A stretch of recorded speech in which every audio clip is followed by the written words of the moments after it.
नमस्कार, मैं हूं हंसा वैष्णव और आप देख रहे हैं LNV टीवी न्यूज।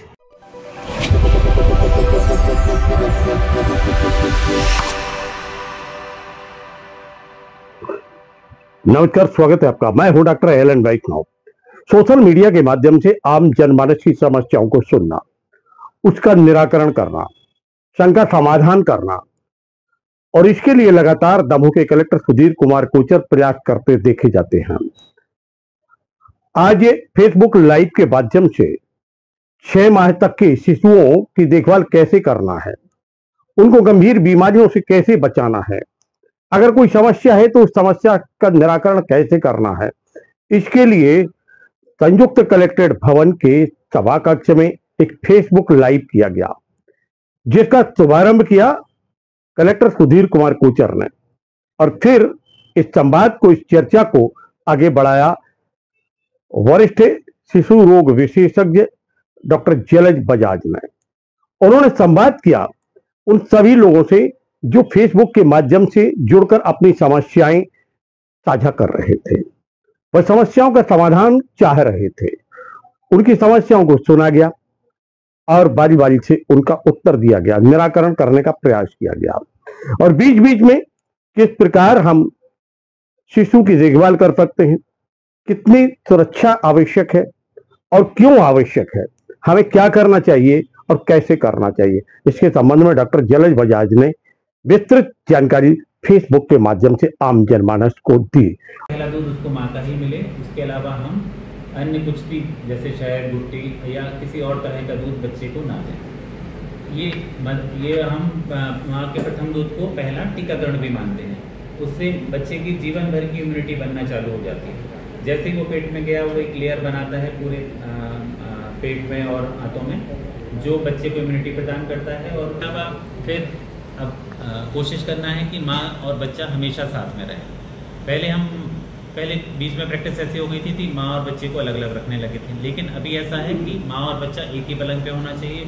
जितना बच्चा माँ के साथ रहेगा वो सिक्योर को माँ के साथ ही रखना है। एक ही पलंग पे रहें तो सबसे अच्छा होता है, माँ और बच्चे को अलग नहीं करना, ठीक है। उसके बाद कुछ नॉर्मल चीज़ें होती हैं, जैसे अब बच्चे को कितने कपड़े पहनाना है, कितना कवर करना है, तो इसमें मौसम के हिसाब से हमें रखना है। जैसे गर्मी का मौसम है तो हम 1 या 2 लेयर में रख सकते हैं, ठंड का मौसम है तो हमें 3-4 लेयर की ज़रूरत पड़ती है।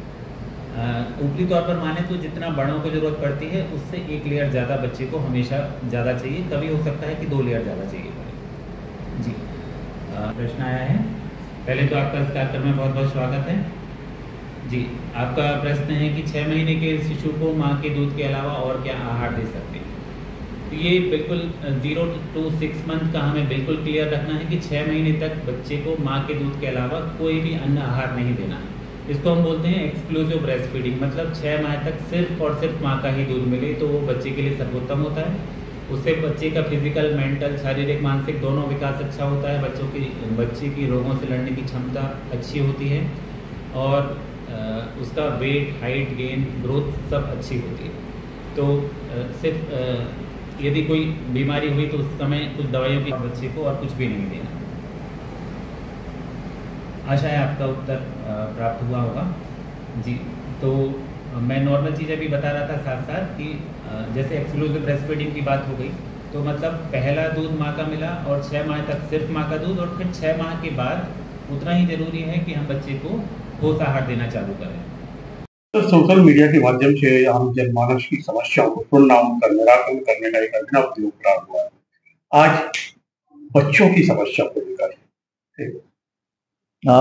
आज जो है डॉक्टर जलज बजाज, जो हमारे यहाँ के बड़े प्रसिद्ध जो है शिशु रोग विशेषज्ञ हैं, उनका आज एक सेशन चल रहा है जिसमें कि 0 से 6 माह तक के जो बच्चे हैं, जो नवजात शिशु हैं, उनकी देखभाल कैसे की जाए। क्योंकि यदि उनकी देखभाल सही तरीके से नहीं होती है तो वो शिशु जो है या तो मृत हो जाते हैं या फिर हमेशा के लिए दिव्यांग हो जाते हैं या उनको कोई बीमारी हो जाती है। और इन सब चीजों से बचाने के लिए बहुत जरूरी है कि माताएं जो हैं ये समझें कि पहले 6 माह में बच्चे की देखभाल कैसे की जाती है। तो आज डॉक्टर जलज बजाज साहब उसका सेशन ले रहे हैं। इसी प्रकार से कल जो है हमारा अगला फेसबुक सेशन है जो कि बच्चों के लिए है। अब जो बच्चे 10th पास कर चुके हैं उनके मन में सबसे बड़ा प्रश्न ये कि 11वीं में सब्जेक्ट कौन सा लें। तो सब्जेक्ट सिलेक्शन एक बच्चों के लिए बड़ा प्रॉब्लम रहता है, चुनौती रहती है। पेरेंट्स भी परेशान होते हैं इसको लेकर के, उनको भी समझ में नहीं आता है कैसे सिलेक्ट करें। तो कल वो एक बहुत महत्वपूर्ण सेशन रहेगा जिसमें हमारे कई सारे विशेषज्ञ जो है बैठेंगे और बच्चों को सलाह देंगे कि सब्जेक्ट का चयन उनको 11th में कैसे करना चाहिए। तो मेरा अनुरोध है बच्चों से और उनके पेरेंट्स से कि कृपया इस सेशन को जरूर अटेंड करें, इसको बिल्कुल छोड़े ना, ये आपके लिए बहुत उपयोगी साबित होगा।